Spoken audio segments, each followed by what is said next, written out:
അപ്പോൾ ഒരു വിദ്യാർത്ഥി എഴുതിയ വരികളാണ് നമ്മുടെ പൊതുവിദ്യാലയങ്ങളിൽ നിന്ന് പ്രവേശനോത്സവ ഗാനമായിട്ട് മുഴങ്ങുക. സംസ്ഥാനത്തെ പൊതുവിദ്യാഭ്യാസ ചരിത്രത്തിൽ ആദ്യമായിട്ടാണ് ഒരു വിദ്യാർത്ഥി എഴുതിയ പാട്ട് പ്രവേശന ഗാനമായി തിരഞ്ഞെടുക്കപ്പെടുന്നത്. മഴമേഘങ്ങൾ തുടങ്ങുന്നു എന്ന പ്രവേശന ഗാനം എഴുതിയ അടൂരിലെ ഭദ്രാഹരി ആ സന്തോഷം 24-മായി പങ്കുവയ്ക്കുന്നു.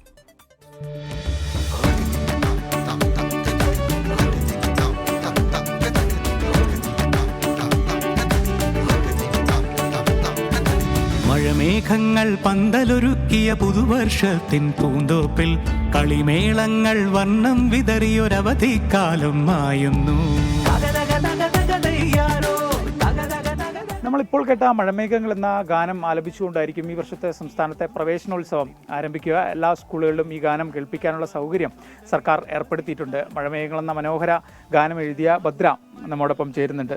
എങ്ങനെയാണിത് ഈ ഒരു സംസ്ഥാന സർക്കാരിൻ്റെ ഈ വർഷത്തെ പ്രവേശനോത്സവത്തിൻ്റെ ഗാനമായിട്ടൊക്കെ തിരഞ്ഞെടുക്കുന്നത്? കഴിഞ്ഞ കൊല്ലം ഞാൻ 9ാം ക്ലാസ്സിൽ പഠിക്കുന്ന വെക്കേഷനാണ് പ്രവേശനോത്സവ ഗാനത്തിനായിട്ട് രചനകൾ ക്ഷണിച്ചുകൊണ്ടൊരു നോട്ടിഫിക്കേഷൻ കാണുന്നത്. അപ്പോൾ അത് കണ്ടിട്ടാണ് എഴുതാം എന്നൊരു തോന്നൽ വന്നത്. അപ്പോൾ എഴുതി, അതിൽ വിലാസം ഉണ്ടായിരുന്നു, ഇങ്ങോട്ട് അയച്ചു. പിന്നെ ഈ മെയിലാണ് സെലക്ട് ചെയ്തു എന്ന് അറിയിപ്പ് വരുന്നത്. ഇങ്ങനെ കവിതയും ഒക്കെ എഴുതാറുണ്ടോ? അതിലാണോ താല്പര്യം? 5ാം ക്ലാസ് മുതൽ എഴുതാറുണ്ട്. ലഹരിയെക്കുറിച്ചൊക്കെ മഴമേഘങ്ങളുള്ള കവിതയിൽ പറയുന്നുണ്ട്. അപ്പം അത്തരം ഇതൊക്കെ ഊന്നിക്കൊണ്ടാണോ ഇത് എഴുതിയത്? എല്ലാ കാര്യവും ഉൾപ്പെടണം, ഒരു സന്ദേശം കൂടി വരണം, അങ്ങനെ നമ്മുടെ വിദ്യാഭ്യാസ ചരിത്രം ഉൾപ്പെടണം എന്ന് അതിന് നോട്ടിഫിക്കേഷനിൽ തന്നെ ഉണ്ടായിരുന്നു. പിന്നെ നമ്മുടെ കേരളത്തിൻ്റെ സ്കൂൾ കാലത്തിൻ്റെ ഹൈലൈറ്റ് ആയിട്ടുള്ള മഴയെ ഉൾപ്പെടുത്താൻ ശ്രമിച്ചിട്ടുണ്ട്. നമ്മുടെ കാർഷിക സംസ്കാരവുമായിട്ടുള്ള ബന്ധം, പിന്നെ നമ്മുടെ പൊതുവിദ്യാഭ്യാസ മേഖലയിൽ സയൻസിൽ, ലാംഗ്വേജിൽ, സോഷ്യലിലൊക്കെ വന്നിട്ടുള്ള പുരോഗതികൾ, ലഹരി വിരുദ്ധ പ്രവർത്തനങ്ങളൊക്കെയാണ് ഉൾപ്പെടുത്താൻ ശ്രമിച്ചിട്ടുള്ളത്. ജീവിതത്തിൽ എന്താവണം എന്നാണ് ആഗ്രഹം?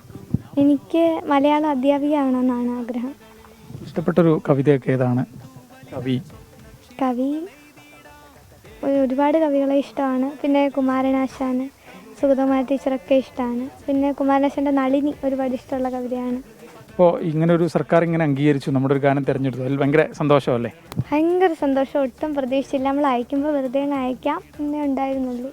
പ്രത്യേകിച്ചൊന്നും ചിന്തിച്ചിരുന്നില്ല.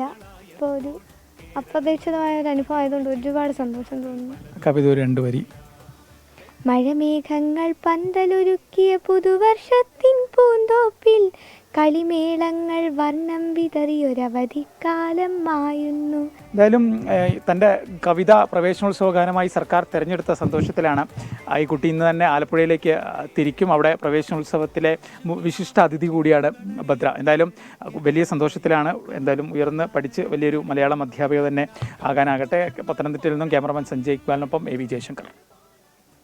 Well done Bhadrahari. കാരണം ഇങ്ങനൊരു കുട്ടി ചരിത്രമാകുന്നു. മാത്രമല്ല ഈ ചെറിയ പ്രായത്തിലെ തന്നെ കുമാരനാശൻ്റെയും സുഗതകുമാരിയുടെ ഒക്കെ കവിതകൾ വായിക്കുന്നു എന്നൊക്കെ പറഞ്ഞ് ഈ കാലത്ത് അത്ര കേട്ടുകഴിവുള്ള കാര്യമല്ല. കവിതയിലൊക്കെ താല്പര്യം കാണിക്കുന്ന കുട്ടികൾക്ക് ഇത് പ്രചോദനമാകട്ടെ എന്നുകൂടി നമ്മൾ ആശംസിക്കുന്നു. കുട്ടിയുടെ ഗാനം വളരെ ഗംഭീരമായിട്ടുണ്ട് എന്നുകൂടി പറയണം.